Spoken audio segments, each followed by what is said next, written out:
रहीम। अस्सलाम वालेकुम students, this is महजबी lecture botany. आज हम बॉटनी डी का ए पोर्शन स्टार्ट करने लगे हैं और उसका फर्स्ट चैप्टर है that is solutions, acid, base and colloids. तो सबसे पहले हम इसकी आउटलाइन देख लेते हैं कि इस चैप्टर के अंदर हम बेसिकली क्या पढ़ेंगे।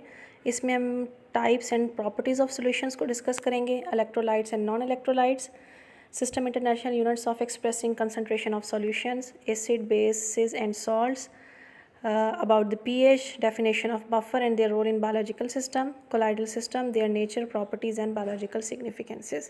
तो इन तमाम चीज़ों को इस चैप्टर के अंदर हम डिस्कस करने जा रहे हैं। सबसे पहले हम सोल्यूशन की बात करते हैं। As you know, solution is a homogeneous mixture of two or more substances. या आपने फर्स्ट में पढ़ा है या आपने नाइन्थ में भी पढ़ा है कि दो या दो से ज़्यादा चीज़ों को जब आप मिक्स करते हो और एक होमोजीनस मिक्सचर बन जाता है। होमोजीनस मिक्सचर का मतलब ये होता है कि बिल्कुल एक जैसी प्रॉपर्टीज़ वाला, हर जगह से वो एक जैसी प्रॉपर्टी शो कर रहा होता है। तो जब वो मिक्सचर तैयार हो जाता है तो उस मिक्सचर को हम नाम देते होते हैं सोल्यूशन का। इस सॉल्यूशन के अंदर जो चीज़ डिज़ोल्व की जाती है दैट इज़ सॉल्यूट, और जिसमें डिज़ोल्व किया जा रहा होता है उसको आप सॉल्वेंट का नाम देते हो। और अगर हमारे पास सॉल्वेंट जो है वाटर है तो इस तरह के सॉल्यूशन को हम एक्वस सॉल्यूशन का नाम देते हैं। एग्जांपल इन्होंने आपको दी हुई है वाटर एंड सॉल्ट। यानी अगर आप पानी का एक गिलास लेते हो, उसमें आप नमक डालते हो तो ये सॉल्यूशन तैयार हो जाएगा। और सॉल्यूशन में सॉल्ट जो है वो सॉल्यूट है और जो वाटर है that is solvent. 4 types of solutions are discussed here: dilute solution, concentrated solution, saturated solution and supersaturated solution। Dilute solution ऐसा सॉल्यूशन जिसमें सॉल्यूट की अमाउंट बहुत कम हो, माइन्यूट सी अमाउंट हो, उसको हम डाइल्यूट सॉल्यूशन कहते हैं। कंसनट्रेटेड सॉल्यूशन ऐसा सॉल्यूशन जिसमें कंपैरेटिव जो है वो सॉल्यूट की मिकदार ज़्यादा हो। आप ना किसी भी सॉल्यूशन, अगर आपके पास ना एक ग्लास पड़ा हुआ है, उसके अंदर सॉल्ट डला हुआ है, तो आप उसको डाइल्यूट सॉल्यूशन या कंसनट्रेटेड सॉल्यूशन का नाम नहीं दे सकते। आप किसी भी सॉल्यूशन को डाइल्यूट सॉल्यूशन या कंसनट्रेटेड सॉल्यूशन उस वक्त देंगे नाम जब आपके पास उसके कंपैरिजन के अंदर कोई सॉल्यूशन मौजूद हो। फॉर एग्जांपल, आपने दो ग्लास पानी लिया अलग-अलग, एक में आपने एक चम्मच नमक का डाला, दूसरे में आपने 2 चम्मच नमक के डाले। तो इसके हिसाब से अब कंपैरिजन के हिसाब से वो सॉल्यूशन जिसमें आपने 1 टेबल स्पून डाला है सॉल्ट का that is a dilute solution, और जिसमें आपने 2 टेबल स्पून डाले हैं दैट इज़ कंसनट्रेटेड सॉल्यूशन।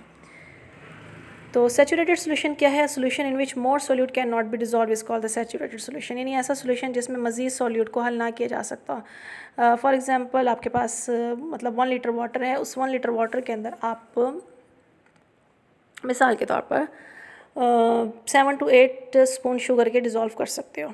जब आप उसमें 7 to 8 शुगर के स्पून डिज़ोल्व कर लेते हो, उसको मिक्स कर लेते हो, अगर आप इसमें मज़ीद शुगर डालो तो वो उसमें ऐड नहीं होगी, यानी उसमें जो है वो सॉल्यूशन में नहीं तब्दील होगी या सॉल्यूशन में डिज़ोल्व नहीं होगी। तो इस स्टेज को आप सैचुरेटेड सॉल्यूशन कहते हो। सुपर सैचुरेटेड सॉल्यूशन क्या है? अब आपने उसी सॉल्यूशन को गर्म किया, जैसे आपने गर्म किया तो जो शुगर आपने मज़ीद उसमें डाली थी वो शुगर डिज़ोल्व हो जाएगी। आप मज़ीद शुगर डालोगे वो भी उस टेम्परेचर पे डिज़ोल्व हो जाएगी, लेकिन जैसे आप उसको ठंडा करना शुरू करोगे तो जो सॉल्यूट आपने एक्सेस सॉल्यूट डाला था गर्म करने के दौरान वो सेपरेट आउट होना शुरू हो जाएगा। और जो है मतलब जितना भी आपने एक्सेस डाला था वो सारा सेपरेट आउट हो जाएगा। तो इस तरह का सॉल्यूशन जिसमें टेम्परेचर बढ़ाने से सॉल्यूट की कंसनट्रेशन को बढ़ाया जा सके that is known as super saturated solution. Here are some properties of solution. First one क्या है? The particle of solutes are present in the form of molecules और आयन। तो जब आप किसी भी सॉल्यूशन में सॉल्यूट को डाल दोगे तो वो मॉलिक्यूल और आयन की शक्ल में उसमें एग्जिस्ट करना चाहिए। There is a uniform distribution of solute particles in the solvent. हर जगह पर एक जैसी डिस्ट्रीब्यूशन हो। Solute can pass through a filter. जब आप उसको फिल्टर करो तो सॉल्यूट फिल्टर में से गुजर जाए, यानी फिल्टर पेपर के ऊपर ना रहे। Solution show process of osmosis and diffusion. Solution can diffuse through a semi permeable membrane. The particles are not visible to naked eye. तो वो मतलब इतने छोटे पार्टिकल्स होने चाहिए कि आप उन्हें आम आँख से ना देख सको। Solute do not scattered light रे, और वो लाइट रेस को स्कैटर्ड ना करे, जिसको हम टेंडल इफेक्ट कहते हैं, यानी सॉल्यूशन जो है वो टेंडल इफेक्ट ना दे। यहाँ पर आपको इलेक्ट्रोलाइट और नॉन इलेक्ट्रोलाइट में डिफरेंस दिया हुआ है। इलेक्ट्रोलाइट्स क्या होते हैं? ऐसे सब्सटेंसेस जो इलेक्ट्रिसिटी को कंडक्ट कर सकते हैं, they are non as electrolyte. और ऐसे सब्सटेंसेस जो इलेक्ट्रिसिटी को कंडक्ट नहीं कर सकते they are non as non electrolyte. ऐसा unit of expressing concentration of solutions. तो जब हमने इनको एक्सप्रेस करना होता है सॉल्यूशन को, तो हम परसेंटेज में, मोलैरिटी में या मोलैलिटी के अंदर इसको एक्सप्रेस करते होती हैं। परसेंटेज सॉल्यूशन क्या होते हैं? द वॉल्यूम और weight of some solute is express in the percentage.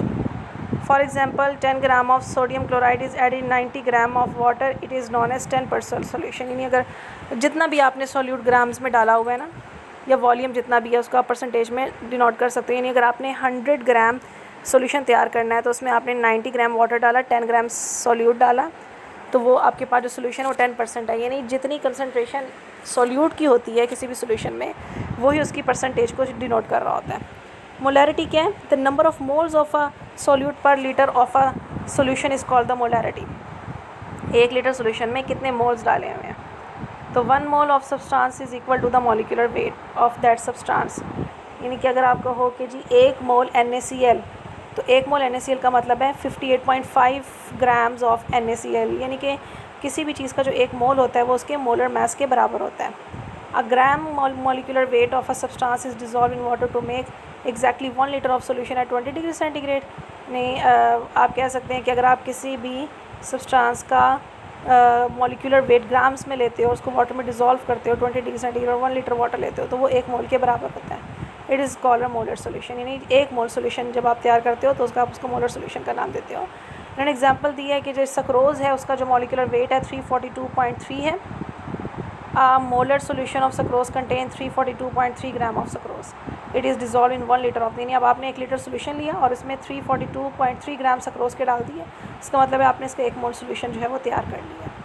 The solutions express in term of molarity can be diluted arithmetically. तो आप इसको डाइल्यूट भी कर सकते हैं अरिथमेटिकली, यानी कंसनट्रेशन को कम करके आप डाइल्यूट कर सकते हैं। मोलैरिटी क्या है? The number of moles of a substance dissolve in 1000 centimetre cube of solution. Molarity और मोलैरिटी में फ़र्क देखें। मोलैरिटी क्या थी? The number of moles of a solute per litre, यानी 1 लीटर में आपने कितना डाला। और यहाँ पर मोलैरिटी क्या है? The number of moles of substance dissolve in 1000 centimetre cube of a solution is called the molarity. तो ये कुछ यूनिट्स हो गए। Now we have acids, bases and salts. Acids क्या है? An acid is a substance that release hydrogen ion when dissolve in water. जैसे equation में आपको दिया HCl को जैसे ही आप पानी में डिज़ोल्व करते हो H पॉजिटिव आयन दे रहा है, तो H पॉजिटिव जो है हाइड्रोजन आयन, प्रोटॉन भी आप इसको कह सकते हैं। तो ऐसी चीज़ जो सोल्यूशन में H पॉजिटिव आयन दे, that is known as acid. तो 1 molecule of hydrogen chloride dissolve in water to produce hydrochloric acid, it dissociate into 1 hydrogen ion and 1 chloride ion. Bases क्या हैं? वो तमाम के तमाम सब्सटेंसेस जो OH आयन दें, हाइड्रोक्सिल आयन दें, they are non as bases. जैसे सोडियम हाइड्रोक्साइड है। Salts, the acid and bases can neutralise one another. जब आप एसिड और बेस को इकट्ठा करते हो तो वो एक दूसरे को न्यूट्रलाइज कर लेते हैं, और जो चीज़ हमारे सामने बनती है हम उसको सॉल्ट का नाम देते हैं। Now we have pH। pH क्या है? pH जो है वो basically it is a measuring scale of acidity and alkalinity. तो हमने जब किसी सोल्यूशन के बारे में ये चीज़ जाननी हो कि ये एसिड है या बेस है, तो हम pH की बेस पे बताते होते हैं। तो pH को आप कैसे डिफ़ाइन करते हैं? The negative log of hydrogen ion concentration is called the pH। तो pH की यहाँ पर आपको इक्वेशन भी दी हुई है। Hydrogen and hydroxyl ion affect the chemical reaction in cell, therefore concentration of those ions in body fluid are important. अगर हम बायोलॉजिकल देखें तो हमारी बॉडी में जो है वो इन दोनों H पॉजिटिव और H नेगेटिव की कंसनट्रेशन का होना बड़ा ज़रूरी है, क्योंकि यही चीज़ें हमारी बॉडी में होने वाले केमिकल रिएक्शंस, जिन्हें हम मेटाबॉलिज्म कहते हैं, उनको कंट्रोल कर रही हैं। The higher concentration of hydrogen ion the more acidic solution. अगर आपके पास H पॉजिटिव ज़्यादा है तो वो ज़्यादा एसिडिक है, अगर आपके पास OH नेगेटिव ज़्यादा है तो वो बेसिक है, जिसको आप अल्कलाइन सोल्यूशन का नाम भी दे सकते हो। A neutral solution has equal number of hydrogen ion and hydroxyl ion. The pH scale measures acidity and alkalinity from 0 to 14. यानी अगर आपके पास pH जो है वो 7 से कम आ रही है तो एसिडिक सोल्यूशन है, अगर pH 7 से ज़्यादा आ रही है then it is basic solution, और अगर pH 7 आ रही है तो आप कह सकते हैं सोल्यूशन जो है वो न्यूट्रल है। Each whole number on the pH scale represent to 10 fold in acidity. यानी ये जो भी है 10, 20 जो भी है वो 10 गुना ज़्यादा अलग लॉगरिथमिकली शो कर रहा होता है। Therefore a solution with a pH of 3 is 10 time more acidic then a solution which have pH is 4। यानी आप कहते हैं अगर एक सोल्यूशन आप उसकी pH आपके पास 3 है, एक सोल्यूशन उसकी दूसरी की pH आपके पास 4 आ गई, तो इसका मतलब है जिसकी pH 3 है it is 10 times more acidic than that solution which has the pH 4. A pH of 9 is 10 times more than basic than the pH of 8. इस तरह से 10 टाइम का जो है वो इफेक्ट आ रहा होता है। बफर्स क्या हैं? Substance which resist change in pH is called the buffer. यानी बफर वो तमाम की तमाम चीज़ें, वो सब्सटेंसेस जो pH में चेंज को रेजिस्ट करते हैं, उनको हम बफर का नाम देते हैं। Stable internal environment is maintain in animals, यानी बफर जो है वो एनिमल्स के अंदर भी यानी हमारी बॉडी के अंदर भी काम कर रही हैं. It require relatively constant pH of the body fluid. A strong acid और base can destroy cell stability. Similarly opposite charges attract each other and form the ionic bond. तो कहते हैं कि हमारी बॉडी में जो केमिकल रिएक्शंस हो रहे हैं they can change the pH. अगर pH में चेंज होगा that may be destructive. The fluid system of most animal contain chemicals. These substances help to regulate the acid base balance. तो हमारी बॉडी में जितने भी substances हैं जो बफर के तौर पे काम कर रहे हैं वो एसिड बेस बैलेंस को मेंटेन करने की कोशिश करते हैं. This substance are non as buffer. Buffer are mixture of weak acid and their salts of strong bases. यानी अगर कोई बफर है तो वो किसी वीक एसिड और उसके स्ट्रॉन्ग बेस के सॉल्ट से मिलकर बना हुआ होगा. दे में ऑल्सो भी mixture of weak base and their salt of strong acid. यानी डिपेंड करता है कि वीक क्या चीज़ है. अगर वीक एसिड है तो स्ट्रॉन्ग बेस का सॉल्ट इस्तेमाल होगा. अगर वीक बेस है तो स्ट्रॉन्ग एसिड का जो है सॉल्ट इस्तेमाल होगा. Buffer resist change in pH. They accept H positive ion present in excess. तो वो एच पॉजिटिव आइन को अगर एच पॉजिटिव आइन ज़्यादा है तो वो एक्सेप्ट करेंगे और they donate H positive ion when their amount is reduce. और अगर एच पॉजिटिव आइन की कंसनट्रेशन बॉडी में कम हो रही है तो वो उसको जो है अपनी बॉडी से डोनेट करेंगे. Fluids are present within the cell and surrounding the cell. All multicellular organisms have characteristics and nearly constant pH. This pH is maintained in a number of ways. Buffer systems are the most important for maintaining pH. Two important biological buffer systems are dihydrogen phosphate system and carbonic system. तो दो buffer हैं जो हमारी body में काम कर रहे हैं. Organic molecules like amino acids and protein also act as buffer. सबसे पहले उन्होंने कार्बोनिक एसिड बफर की बात की है. कार्बोनिक एसिड बफर जो है उसमें कहते हैं carbonic acid bicarbonate sign system is important buffering. ये आपको दिखाया हुआ है. कार्बोनिक एसिड है डिसोसिएट होकर एच पॉजिटिव और बाइकार्बोनेट बनाता है. Carbonic acid dissociate to form hydrogen and bicarbonate ion. In this example if H positive ions are added to the system they combine with bicarbonate to form the carbonic acid. यानी अगर H positive आएगा system के अंदर, हमने कहा ना कि अगर एच पॉजिटिव ज़्यादा हो जाए तो ये एच पॉजिटिव को रिसीव कर लेते हैं. अब इन्होंने अपने आप को बाइकार्बोनेट में चेंज किया. एच पॉजिटिव रहता है. अगर बॉडी के अंदर एच पॉजिटिव ज़्यादा हो गया तो बाइकार्बोनेट आइन जो है वो इस एच पॉजिटिव को रिसीव करेंगे और इसको अपने आप को कार्बोनिक एसिड में चेंज कर लेंगे. यानी रिएक्शन जो है वो लेफ्ट साइड पे चल पड़ेगा. This reaction remove H positive ion so it does not allow changing the pH, ताकि पीएच में चेंज ना हो. If excess OH ions are added they react with H positive ion to form water. और अगर OH होगा तो ये वाला जो H है इसके साथ OH मिलेगा और वाटर बनाना शुरू कर देगा. यानी हर लिहाज से जो है ये पीएच को मेंटेन करेंगे. They react with H positive to form water. So more carbonic acid ionize and replace H positive ion. Thus the reaction goes to right. तो फिर रिएक्शन राइट साइड पे जाएगा क्योंकि जितने ज़्यादा OH होते जा रहे हैं उतने एच पॉजिटिव की ज़रूरत है. तो कार्बोनिक एसिड अपने एच पॉजिटिव देना शुरू कर देगा. पीएच मेंटेन हो जाएगी. Next is phosphate buffer. The phosphate buffer system operate in the internal fluid of all cells. This buffer system consists of two ions, dihydrogen phosphate ion and hydrogen phosphate ion.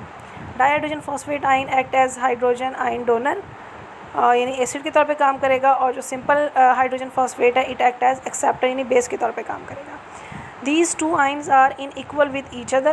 This equilibrium is indicated by ये आपको दिखाया हुआ है. ये दोनों जो है वो इक्वल अमाउंट के अंदर एग्जिस्ट करते हैं. एडिशनल हाइड्रोजन आइन में एंटर द सेलुलर फ्लूइड. अगर H पॉजिटिव आइन ज़्यादा है these ions are consumed in the reaction. तो ये जो HPO4 हाइड्रोजन डाईहाइड्रोजन फॉस्फेट ये जो है वो उसको सिंपल हाइड्रोजन फॉस्फेट जो है वो क्या करेगा, वो इस H पॉजिटिव को रिसीव करेगा और अपने आप को रिएक्शन को लेफ्ट साइड पे लेके चला जाएगा. Thus the equilibrium shift to the left. Similarly additional hydrogen अगर OH आइन ज़्यादा हो जाएंगे तो वो बिल्कुल इस तरह से H पॉजिटिव के साथ मिलेगा और वाटर बनाना शुरू कर देगा और जो रिएक्शन है वो राइट साइड के ऊपर शिफ्ट हो जाएगा. इस तरह से रहेगा. यहाँ पर आपको जो है वो इक्विलिब्रियम कांस्टेंट निकालने का तरीका बताया हुआ है. ऊपर हम प्रोडक्ट्स लेते हैं, नीचे हम रिएक्टेंट्स लेते हैं. वैल्यू ऑफ K फॉर ये वैल्यू भी आपको निकाल के दिखाई हुई है. ये आप लोगों ने ना फर्स्ट ईयर सोल्यूशन के चैप्टर में पढ़ा हुआ है. अकॉर्डिंग टू द कंसंट्रेशन जो है ये वैल्यू निकाली जाती है. तो यहाँ से आप P के वैल्यू भी निकाल सकते हैं. हमने ये पढ़ा था कि प्रोटीन्स और कुछ अमाइनो एसिड्स भी जो हैं वो बफर के तौर पे काम करते हैं. Protein buffer system depends upon protein.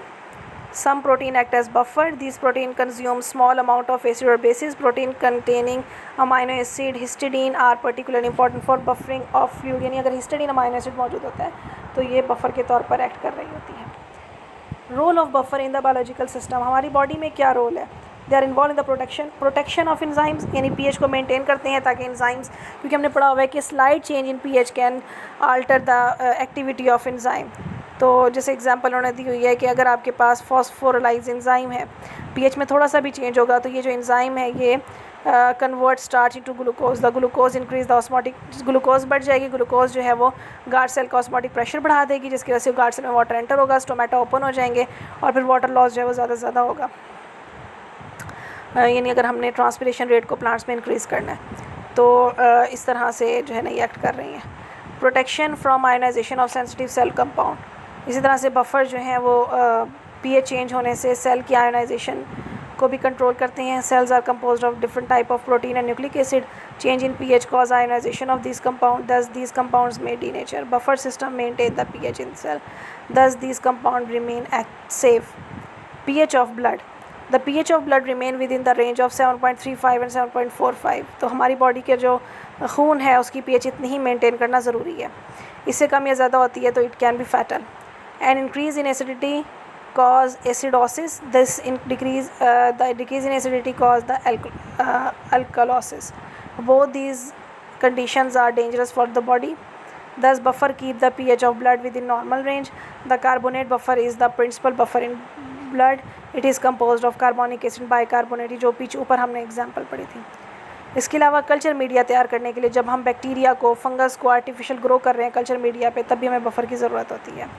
Bacteria are grown in culture media in microbiological labs. Bacteria produce acid during reproduction. It change the pH of the medium. The buffer are added to this medium. It stabilize the pH, ताकि pH को जो है वो maintain किया जा सके. तो ये था हमारा आज का लेक्चर. इसमें जो कन्फ्यूजन आप मुझसे पूछ सकते हैं. इंशाल्लाह नेक्स्ट हम कोलाइडल सिस्टम को पढ़ेंगे. Best of luck. अल्लाह हाफिज़.